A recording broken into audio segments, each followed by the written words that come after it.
Can't complain, man. Good to see you.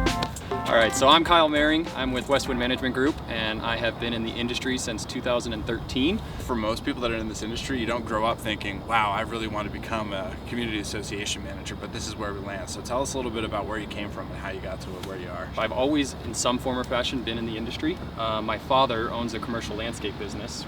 He's been working with HOAs and boards my entire life. So even as a little guy running around, I was attending board meetings with him to speak to board of directors and homeowners. I've been on properties, and some summers I was out there pulling weeds on HOAs. You hear people say, what do you do for a living? And for the longest time I would say, I manage nonprofits, or I work in commercial property management. I would never say, yeah, exactly, I'm in real estate. I never owned it. I manage HOAs, I'm a portfolio manager, and in recent years I've changed that. And the reason I do that is because I'm trying to steer that ship in a new direction. That HOAs aren't always the bad guys in the situation. What would you say is your most valuable resource? The person that is a branch and extension of me on properties is most likely our contractors. The way that they handle themselves in front of our clients is a huge piece, and we really value that. Every once in a while, we are trusted by our communities to choose vendors. Sometimes we are not. There are those times when we come to a board meeting with 3 contractor bids and put them down, and perhaps one board member went to Craigslist and he's just that person. Well, that's really disappointing, son. I was able to find a contractor that's willing to do this for half the price. It's super embarrassing, it's demeaning, and also I feel like it's a bit of sabotage because that board member didn't inform you before the meeting that they had that piece of information. But what it really comes down to is we work hard on those vendor relations, and a vendor's failure to perform is a reflection on management.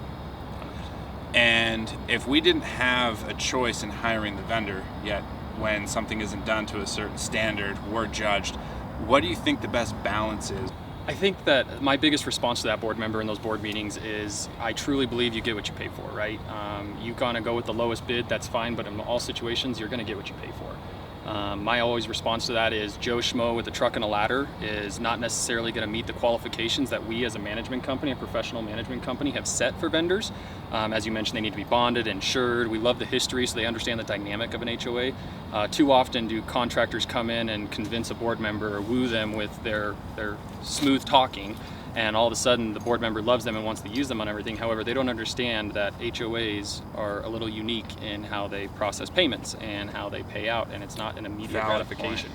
So that's why I really value our contractors that are a part of CAI and constantly at the trade shows, constantly in the communities and at our events networking with us, because they truly get what we do. And truly investing in our industry specifically. It's a lot easier for a vendor to want to go work in a new build community where nobody's living in the home and they're working in an empty house and they can turn and work at their own pace, rather than having to schedule with not only the manager but the board members or maybe the homeowners in certain situations. Right. And the scheduling, it makes it more difficult. We have to appreciate where they're coming from and what they're going through, and it's not always as easy. The grass could be greener on the other side, but I think in most situations having that long-standing relationship is going to pay off in a long term than just having a quick turn, one-off job in an empty house somewhere. If you were a new manager coming into the industry, most important advice that you would give them is what? I truly think that it takes patience. I'm sure there's other people watching this video that can attest. Your first year or two, you're kind of going with the flow a little bit. You're not 100% sure what you're doing. You're not 100% sure if you're understanding those governing documents that attorneys wrote back in the 70s. Clearly, you're just kind of rolling with the punches on it a little bit. And so I think patience is my biggest thing. And in my experience, the more time that I put into it and the more I really invested myself into this position, I've learned that I've gotten better at it and I enjoy it more. I do find a new love in my second go around at Westwood. I found a new love for what I do, and I think that's really important, that you know when you're coming into it that you need a lot of patience to get up and running. And same question for a board member that is considering running for their HOA board. If you were to give them words of wisdom on why it would be a good idea, we hear enough negative, but why it would be a good idea to serve on your board, what would that be?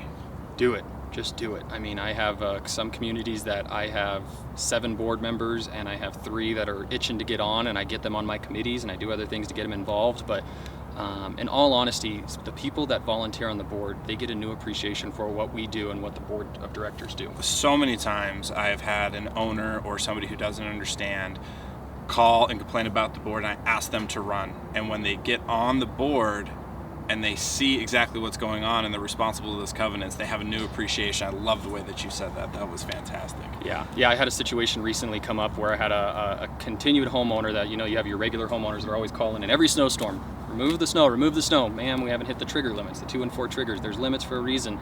We can't just come in a trace of snow and start wiping everything clean, because that's a cost. There's a cost that comes with that. And got her on the board. She's volunteering. She's a great board member. I love her a lot, but it's funny how we get those first round of snow invoices last February when everybody was breaking the bank on bills, and she's like, this is a really expensive endeavor. We need to hold it to 2 and 4 trigger limits. That's why we have those.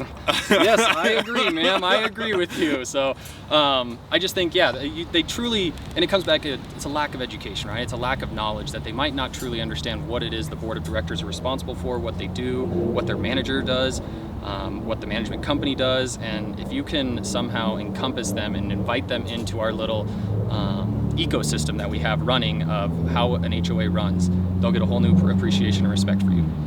When a board is having a performance problem with their manager, what do you think the best course of action is for them and processing that? What do you think they should do? So I always encourage boards to not air out your dirty laundry.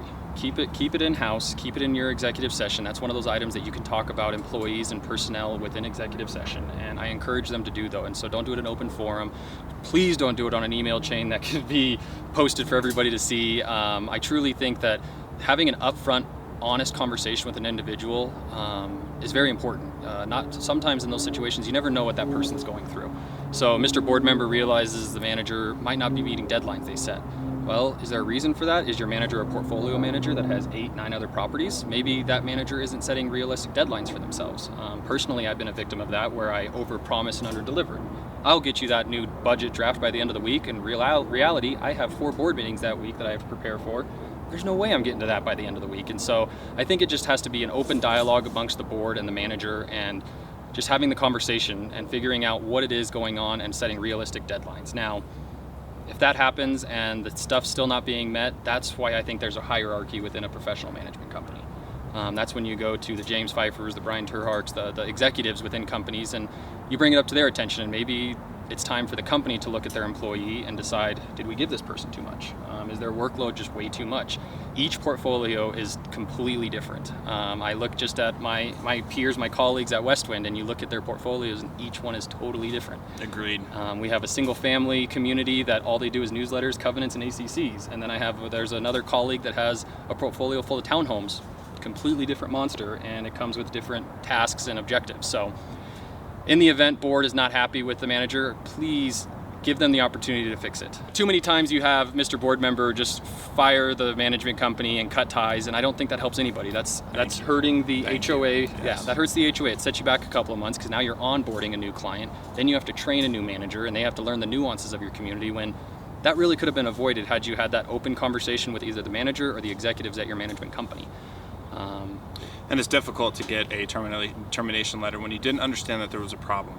How many times have you gotten one of those and you're like, I had no clue this client was mad at us? Yeah, so to give the company an opportunity to maybe find another manager within their company to try and service you, the change of management companies and an association can be very time consuming, and it can be a hardship for the members. What value do you think being a community association manager brings to you, and being able to perform both roles as a professional and as a parent? I think that's a great question, simply because the opportunity I have as an association business manager to be a parent to my 4-year-old little girl and my 2-month-old little boy it's amazing. There's weeks where I have 3-4 board meetings in a week, and I won't see them necessarily that week, but having the flexibility to make that time up to them the following week it's just awesome. I mean, that's something that you have to allocate, right? It's the perfectly unbalanced is what we call it, and you have to truly dedicate your time to your clients and your work and your profession, and then you also have to make sure you're not neglecting the other side of it. So something that this is the one job I've ever looked around and seen that I can truly leave at 3 o'clock in the afternoon and go pick up my little girl from school and spend those extra 2 hours with her, because I missed you last week when I was at my board meetings, but here I am giving you 2 hours of my time, undivided attention just for you. And I don't know many other positions that offer that. So it's difficult. It's not a fun task. I think that it just takes a conscious effort, and I have to give credit to my support system and my wife.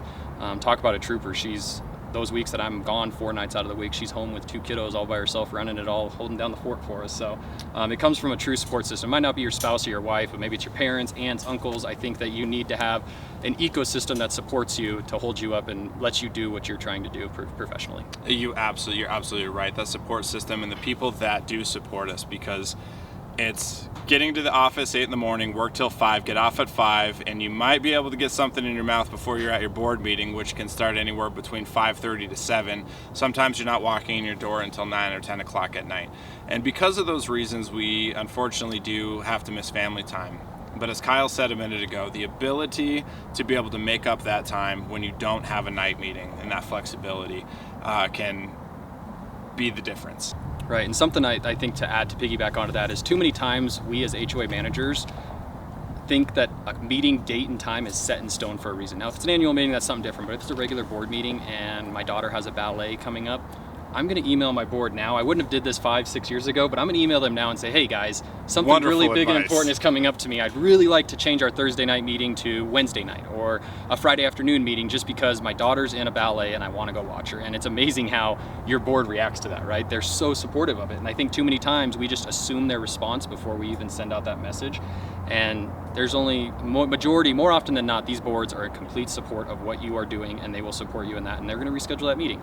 But when you're new and you're trying to impress your boss and you're trying to impress your clients, being able to ask that question is probably very hard. It's probably super tough. No, it's very gut-wrenching and it takes a lot of courage. But let me ask you this, as the boss, I mean, what's more admirable for your employees, knowing that they met 11 out of the 12 board meetings that year on that date, on that time, or knowing that they were a good dad and a good husband and that you have somebody within your company that you know is an outstanding citizen and parent? I think honestly, the answer to that question is quality of life is going to be the most important thing, because if they're angry and bitter about their position or about how we treat them, that is not going to provide a good service or a good customer experience for the client. And that is just not the way to handle business or handle people.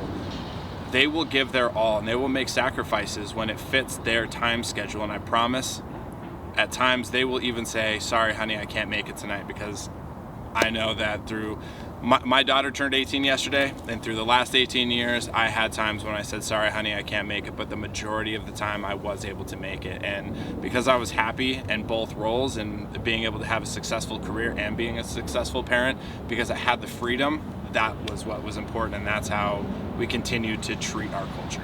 Yeah. No, and just to end this tide bit, I've never heard somebody when I asked that question say, my employee needs to be at the meeting every single time. There's so much support out in this industry, and there's so much love and support we want our people, our colleagues and our friends and our peers, we want them to live a great life as well. And so don't sacrifice that quality of life just because you're not sure what that client's going to say on that email. If you made a mistake as an HOA manager, what are the first 3 things that you think should happen? So I have had a couple of instances where I've tried different avenues, and I had one and only one that succeeded immediately. One thing that always works for absolutely everybody is you own your mistakes. Whether it's yours or your teammates or anybody within your company, own it. Fall on that sword and just bring it to their attention.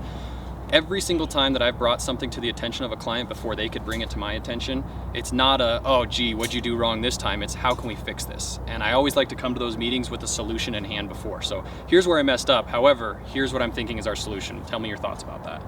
And too many times I think we have contractors and teammates within our companies that would rather push that problem onto you and say, I don't know what the solution is, your problem, not mine now. And it makes my skin crawl just thinking about it. So I think that I challenge everybody that in the event, even outside of the HOA world, if you know that something went wrong, bring it to the surface. Let that person know and come up with a solution beforehand, and you'll be amazed at the response that you get from that. These board members are humans just like us. They've made mistakes at their work, and you're making a mistake at your work, and it's all about how you handle it. I tell people this: don't judge me on my mistake, judge me on how I correct it.